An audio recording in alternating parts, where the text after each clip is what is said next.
My name is Daniel. I'm the co-founder of a robotics technology startup called Modbot. And the premise behind our technology is essentially to hand industrial grade Lego, almost, to the mass market. We want to make robotics massively accessible. So what we are perceiving as accessibility is to drastically lower the price and complexity. So you don't need 4 degrees to put together robotic solutions, and you don't need to have thousands upon thousands or hundreds of thousands of dollars to try and build those solutions. So this is the kind of stuff we would see BMW using to build their cars.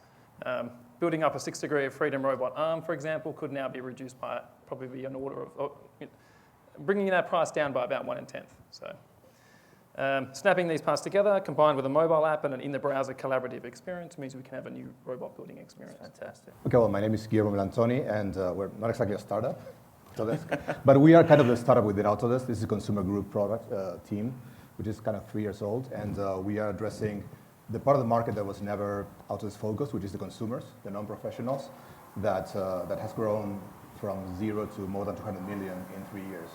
Right, and yeah, my job there is I'm the product line manager for all the consumer products that relates to what we call personal design fabrication. So from reality capture to editing and processing for 3D printing or for subtractive manufacturing, covering the whole spectrum and electronics. So pretty much covering the whole spectrum of what a consumer may want to do from ideation to creation of the object. Hi, I'm Jesse Robbins. I am the CEO and founder of OnVeep. We make a wearable communication device for real-time team collaboration. Some have said inspired by the Star Trek communicator badge, if you're familiar with them. And we're a PCH Access customer and partner, and we're launching very, very soon.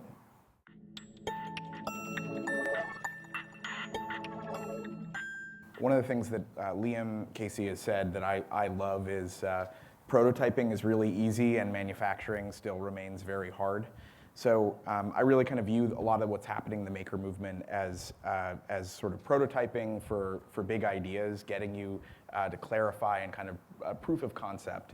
But what we found is that for the makers like myself that want to transition from kind of prototyping to actually shipping a product for mass production, you still have to raise money and kind of go through all the different stages. So we're really excited. My team, we have 22 people, all makers of one form or another. And the fact that there is a group of people that can come together and build a product like ours as quickly as ours is a function of there being so many talented people that are excited to build. We couldn't have done what we did 5 years ago because there weren't enough people willing to work at startups or the resources because of it. So I think the maker movement broadly is a funnel for both for kind of fun projects and also world-changing products. When we started thinking about, okay, what does the maker movement mean and how do we support it, right? The first thing was trying to find the intersection between, okay, the hardware is getting cheaper and more accessible, right? And how we support that. So I can talk a little about later. And on the other side, making the software not only accessible in terms of price, because we do free software for makers, it's also easy to use, easy to learn, and how does it tie with the communities? Many things that were said before here on the maker manual are spot on, right? So in that sense, giving people the access, and by people I mean from a 9-year-old designing glasses in Tinkercad and actually making money out of it and becoming some sort of mini entrepreneur, right? Into people just pretty much being able to do pretty much anything, and with all those mechanisms of making your designs or your ideas known worldwide, right? What we're trying to do right now is just find that intersection between accessible software, making it easy to also get to hardware and helping startups to create their own hardware, and also giving designers a way to easily get into spreading their idea and manufacturing their objects. It's going to be a shift towards who actually produces innovation. So the kinds of people that we see at the moment that are, or rather in the past, generating innovation, I guess, would have been expected to be sort of expensive research facilities. We'd have seen large organisations in their R&D departments providing the technology advances. But when you start making these technologies accessible, and we do see softwares from Autodesk, we see tech shops, we see these other capabilities handed now to a variety of innovative people, we now have not only I guess, the capacity to capture more ideas, but capture more ideas from a completely different type of individual. People that would otherwise in the past maybe have considered this to be nerdy, boring, any other thing that we would probably cast aside in the past. Now it's cool. I mean, it's interesting to come up with your own product. Manufacturing could well start to become much more distributed, that we end up seeing smaller manufacturing facilities in a large variety of places. I think there was a reference to a technology that allows for people to have access to some abundance of 3D printers scattered around the world. I think that we may well see the capacity for, like the Pebble effect, where we see a device innovated much faster in the startup space suddenly be replicated by huge technology companies.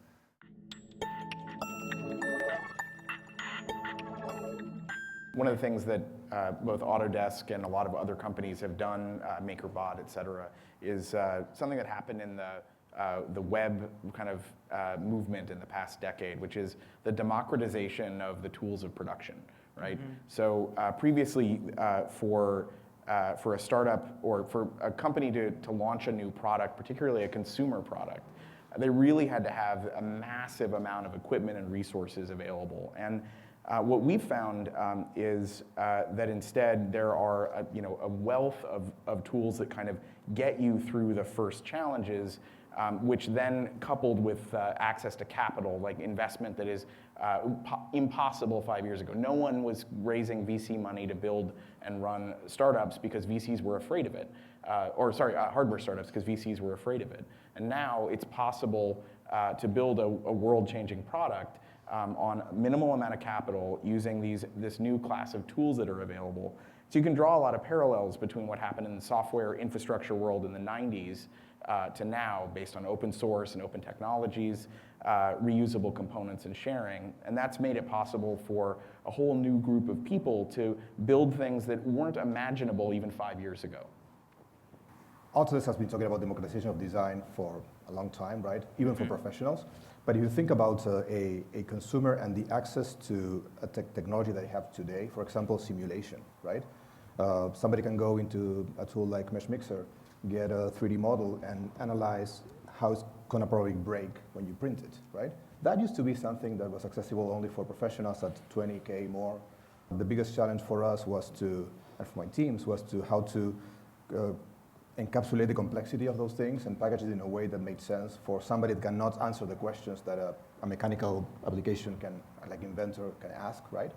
Mm-hmm. And still make them very, very productive and give them the confidence to maybe start their own product, right? Or do fast prototyping, or actually do production, right? I mean, right now with additive manufacturing, you can even think about having not only your prototype, but your production of a couple hundreds or thousands of objects without having to even think about traditional manufacturing. And that is changing absolutely the way manufacturing is working. Though things are changing drastically, the way many people can access to have their own, start their own company. I think that what would be interesting though is that the definition of prototype might start taking on less of the traditional sense. And what I mean by that is that startup companies, for example, are more often than not selling what would potentially have been considered a prototype as their product.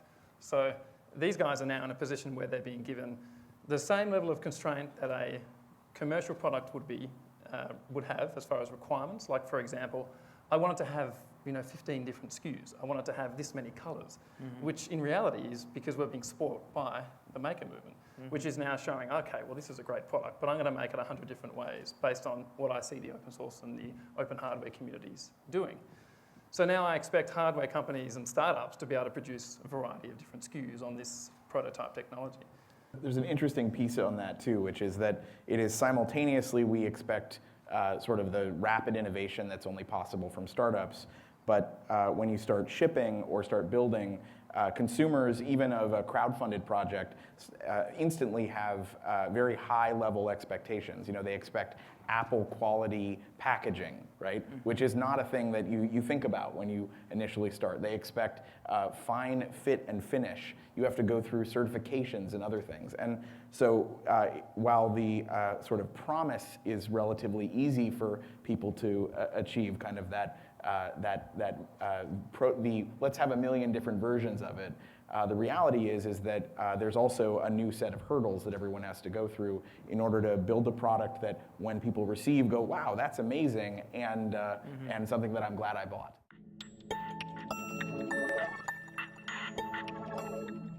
We are launching direct-to-consumer, and in general, unless you have spectral access to one of the major retail chains, that's pretty much what the options are for startups in terms of distribution. You need to build to a certain scale so that you have enough leverage as you go into various channels, and that hasn't been fundamentally disrupted yet. We're starting to see interesting signs of that, some of the stuff that Liam talked about earlier.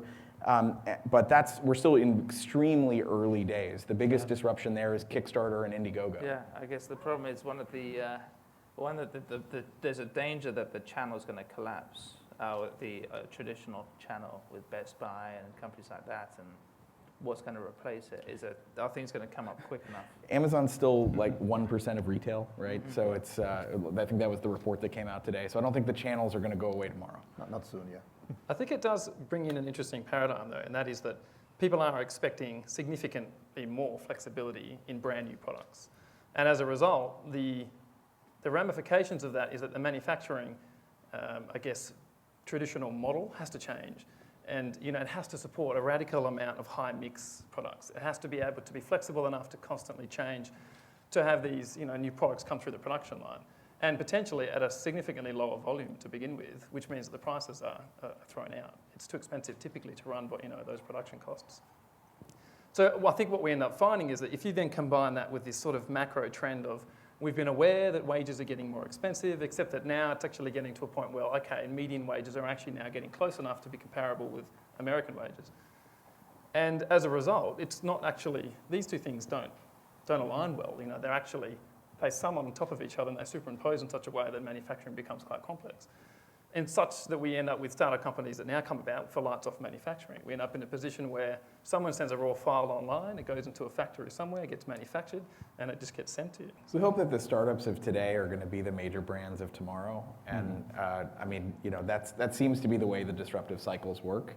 So if you are founded during a period of time where you have certain assumptions around agility, certain assumptions around quality, certain assumptions that you make around your ability to iterate in the market, those are the companies that have an advantage that turn into the major brand in the future. I think the major brands are understanding some of these things. I mean, we get many of those knocking on our door to see how we can collaborate, right? And of course, I'm not giving names, but definitely some of the big ones are already understanding, for example, that they don't want to get rid of their product line and the retail channels. Of course, I mean, they're huge, and again, Amazon is still small against everything else. But they're understanding, for example, that the need of the million options, they're not going to be able to do that with their product line, but maybe it's, if you're talking about maybe toys, it's maybe some accessories that can be customized through their website and printed through 3D Hubs, because you can have a printer next to your house even though you don't have one at home, right? So there are many different ways in which even the big brands can need to operate in a different way on this new scenario. Well, I appreciate your time tonight, and thank you so much for kind of sharing those ideas and those thoughts, those provocative thoughts. Thanks again, Jesse, Guillermo, and Daniel. Thank you very much. Thank you.